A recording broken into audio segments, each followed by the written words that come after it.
Hello friends, তোমরা কেমন আছো? তো তোমাদের কাছে আমি নতুন একটা আলাদা টাইপের রেসিপি নিয়ে এসেছি।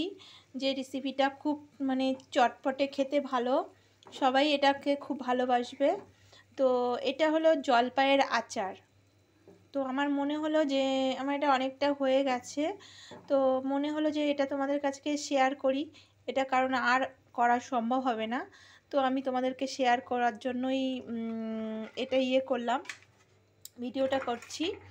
তো এটা দেখো জলপাইয়ের আচার। জলপাইটা আমি সিদ্ধ করে হালকা ভাপ দিয়ে ফেলে দিয়েছিলাম।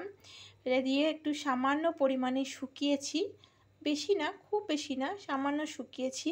কিন্তু তোমাদেরকে আমি একটা টিপস দিচ্ছি, যদি রোদ না থাকে, আমি এটা রোদে শুকাইনি, আমি এটা ফ্রিজের মধ্যে রেখে শুকিয়েছি।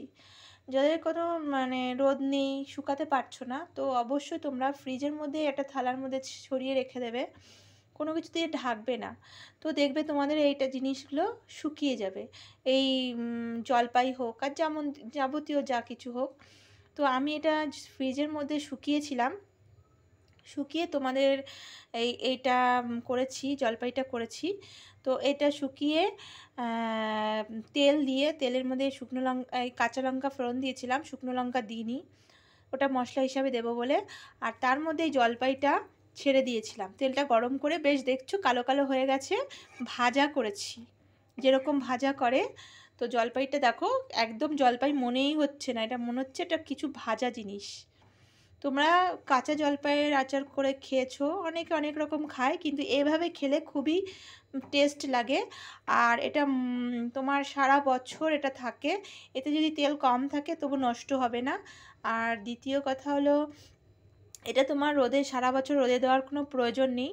তো আমি সেটাকে খুব ভালো করে ভাজা করেছি। আর অবশ্য করে এর মধ্যে লবণ, হলুদ আর একটু লঙ্কার গুঁড়ো দিলেও পারো, নাও দিলেও অসুবিধা নেই।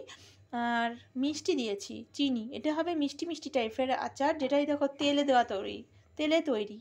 এটা সিদ্ধ ভাতের সঙ্গে খেতে খুবই ভালো লাগে। যারা আচার খেয়ে থাকো, আচার ছাড়া ভাত খেতে পারো না, সেই অনুযায়ী তাদের জন্য এই রেসিপিটা খুব ভালো। তোমরা এভাবে করে দেখতে পারো। জলপাইয়ের সময় জলপাই, আমের সময় অবশ্যই আমি আমেরটাও করে দেখাবো। তো আমার সারা বছর কোনো রোদে দেওয়া লাগে না, নষ্টও হয় না। এরপরে আমি এটাকে ঠান্ডা করেছি, ঠান্ডা করে নেব, এখন গরম হচ্ছে। তো আমি শুকনো কড়াইয়ের মধ্যে পাঁচফোড়ন, জিরে আর শুকনো লঙ্কা, তোমরা কেউ ধনে জিরেও দিতে পারো, ধনেও দিতে পারো, অসুবিধা নেই, কিন্তু আমি ধনে দিই না।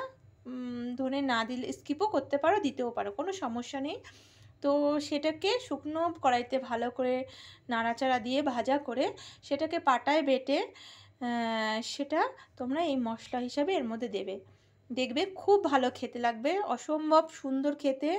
এটা বলার না, এটা আমার ঠাকুমারা এটা করে থাকে, আমি তার কাছ দিয়ে রেসিপিটা পেয়েছি, তো আমি সেভাবেই করি। আর অবশ্য করে তোমরা জলপাইয়ের বিচিগুলো ছাড়িয়ে দেবে, এই একটা বিচি রয়েছে দেখা যাচ্ছে, তাহলে কি হবে, তোমাদের অনেকটাই তেল কম লাগবে। দেখো তেল ছেড়ে এসেছিলো, সেই সময় আমি নামিয়ে দিয়েছি, তোমরা বুঝতেই পারবে যে তেলটা ছেড়ে এসছে, এখন নামিয়ে দিতে হবে। তো তোমরা এভাবে করবে। যদি তোমাদের এই রেসিপিটা ভালো লাগে, অবশ্য করে দেখে তারপরে অবশ্যই ভালো লাগে তো লাইক করো, শেয়ার করো, আর আমার চ্যানেলটা সাবস্ক্রাইব করে দিও। ওকে বাই, পরের ভিডিওটার জন্য, পরের রেসিপি আনার জন্য।